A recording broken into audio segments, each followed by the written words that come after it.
एक आराबी था जिसके पास एक ग़ुलाम था और वो अपने ग़ुलाम से बहुत परेशान था, इसलिए कि उसके अंदर एक आदत थी और वो गीबतें करता था, वो बुराइयां करता था, इधर की उधर लगाता था, उधर की इधर लगाता था। उसकी आदत बुराई करने की थी, लिहाजा उस आराबी ने उसको बेचने का फ़ैसला किया और उसको लेकर बाज़ार पहुंचा और इसने आवाज़ लगाई कि है कोई मेरे ग़ुलाम को ख़रीदने वाला, मैं ग़ुलाम बेचता हूँ। लिहाजा एक दूसरा आराबी आया और पूछा कि भाई ग़ुलाम कितने का है? तो उसने उसकी कीमत बताई और कहा कि इसके अंदर बस एक कमी है, तमाम अच्छाइयाँ हैं, ताकत भी बढ़िया है, काम भी अच्छा करता है, तमाम काम बढ़िया करता है और अच्छा फर्माबरदार है, लेकिन एक कमी है। दूसरा आराई बोला कि भाई कमी क्या है? तो बताया कि कमी इसके अंदर ये है कि ये बुराई करता है, इसके अंदर ये कमी है कि ये गीबत करता है। तो दूसरे आराबी ने सोचा कि कोई बात नहीं, ये कोई कमी नहीं है, ये तो मेरा ग़ुलाम होगा, ये मेरी क्या बुराई करेगा और मेरी किससे बुराई करेगा। लिहाजा ये उस ग़ुलाम को ख़रीद कर अपने घर ले आया और घर लाने के बाद में उसको काम पे लगा दिया।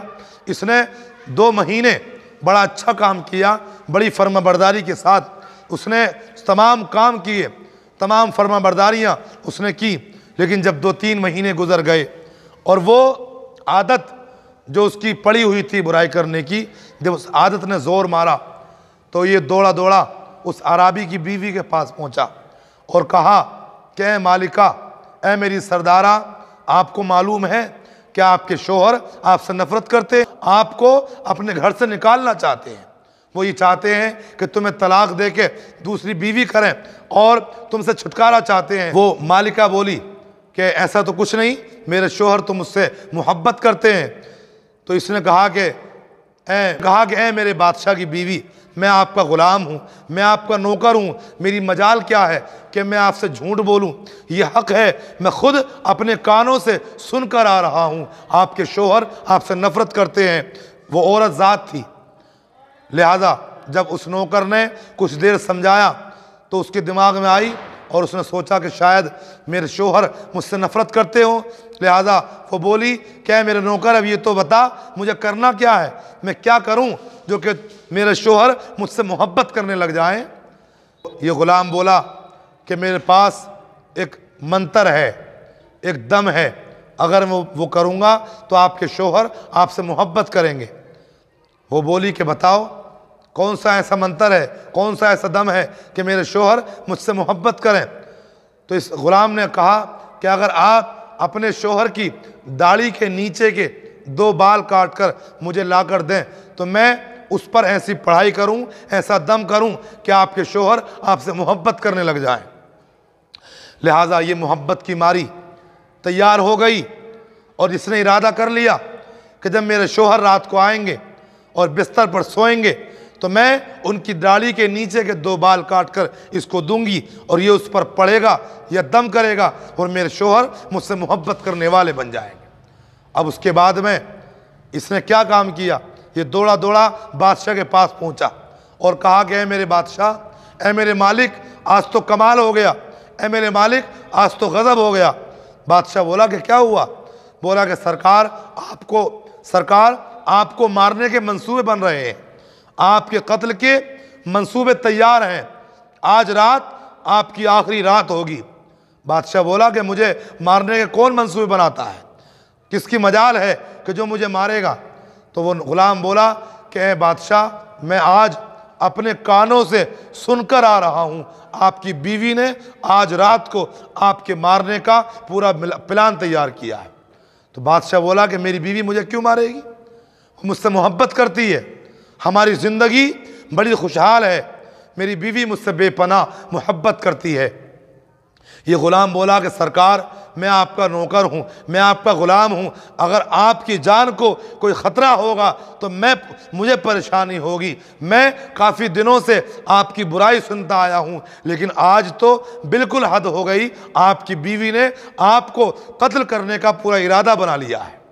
सरकार, मैं झूठ नहीं बोलता, मैं आपका ग़ुलाम हूँ और अगर मैं झूठ बोलूं तो आप मेरा सर कलम कर देना, आज रात को आपकी बीवी आपकी गर्दन काटने वाली है। लिहाजा बादशाह बोला कि तू झूठ बोलता है, तो ये ग़ुलाम बोला कि सरकार, अगर मैं झूठ बोलूं, आपकी बीवी ने आपको मारने का प्लान ना बनाया हो, आज रात को अगर आपकी गर्दन ना काटी जाए, अगर आप बच जाएं, आप खुद देख, आपकी बीवी ने अगर आपको मारने का प्लान ना बनाया हो तो मैं गुनहगार हूँगा। आका, आज रात को जब आप बिस्तर पर जाएं तो सो मत जाना, बल्कि अपने बिस्तर पर लेटकर हल्की सी आंखें बंद करना। आपको पता चल जाएगा कि आपकी बीवी ने आपको मारने का पूरा प्लान तैयार किया है। लिहाजा बादशाह को यकीन तो नहीं आया। बादशाह बोला कि चल, अगर तू कहता है तो ठीक है, मैं देखता हूँ रात को क्या प्लान है। जब ये अपने कमरे में बादशाह पहुंचा, उसकी बीवी जो मोहब्बत की मारी दरवाजे के पीछे उस तरह लेकर तैयार खड़ी थी कि मेरा शोहर अगर सो जाए तो उसकी दाढ़ी के 2 बाल मैं काट कर उस ग़ुलाम को दूं जो कि कुछ दम करे और मेरे शोहर मुझसे मोहब्बत करने लग जाए। अब इस बादशाह को पहले ही जो है उसने समझा दिया था कि बादशाह सो मत जाना, अगर सो गए तो सोते ही रह जाओगे। लिहाजा उस बादशाह ने अपने बिस्तर पर लेटकर अपनी आंखों को हल्का सा बंद किया।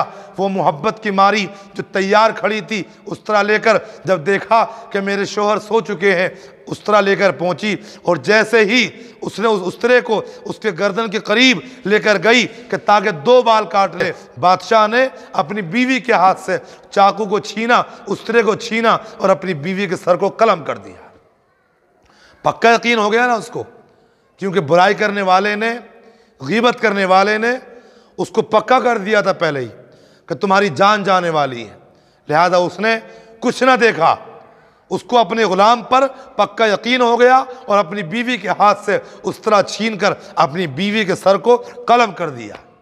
अब ये ग़ुलाम इस पर भी रुका नहीं, इस पर भी इत्तेफाक नहीं किया उसने, बल्कि ये उस लड़की के घर वालों के पास पहुंचा और कहा कि आपको मालूम नहीं, आपकी लड़की बहुत ही नेक और पारसा थी, मैं उनका ग़ुलाम था, आपके दामाद में बड़ी कमियां थी, वो पहले से ही आपकी लड़की को मारना चाहते थे। लड़की के भाइयों को, उसके घर वालों को इतना बहकाया, इतनी ग़ीबतें की, इतना चढ़ाया कि उसके, आप समझो कि जिसकी बहन मारी गई हो, जिसके बहन को कत्ल किया गया हो, तो उसके भाई पर क्या बीतेगी। उसके भाइयों ने कसम खाई कि हम अपनी बहन का बदला लेंगे। लिहाजा उसके तमाम भाइयों ने जाकर और अपने उस बहनों को कत्ल कर दिया। पूरा घर तबाह हो गया एक बुराई करने वाली की वजह से। अभी इस पर बात ख़त्म नहीं हुई, बल्कि ये ग़ुलाम जालिम, ये जालिम ग़ुलाम उस बादशाह के घर वालों के पास पहुंचा। अब तक बादशाह के घर वालों को ये एहसास था कि हमारे लड़के की कमी थी, बात ख़त्म हो गई, लेकिन ये बोला कि सरकार, आपके लड़के की कोई कमी ना थी, बल्कि वो तो हीरा थे, वो बड़ी मोहब्बत करते थे उस लड़की से, लेकिन वो खुद गलत थी। उसने इस तरह से लड़के वालों को बहकाया कि उलमा लिखते हैं कि उन दोनों कबीलों के दरमियान साल तक, सैकड़ों साल तक जंग जारी रही। तो मेरे प्यारे, उस एक बुराई करने वाले ने गांव के गांव तबाह कर दिए, कबीलों के कबीले नीस्त तो नाबूद कर दिए। तो मेरे प्यारे, एक गीबत करने वाला एक घर तो क्या, पूरे गांव के गांव तबाह व बर्बाद कर सकता है। इसलिए ये बड़ी बुरी आदत है, इससे बचें, क्योंकि गीबत करने वाले की बख्शिश नहीं, गीबत करने वाला जन्नत की खुशबू से भी दूर रहेगा।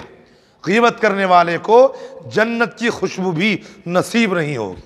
तो इसलिए हम बचें किसी की बुराई करने से, हम बचें किसी की गीबत करने से, क्योंकि हमें एक दिन इस दुनिया को छोड़कर अल्लाह की बारगाह में हर बात का हिसाब व किताब देना है। परवरदिगार आलम हम सबको इस जलील बीमारी से महफूज फरमाए। आमीन। बिजाहिन नबी अमीन सल्लल्लाहु तआला अलैहि वसल्लम। अस्सलाम।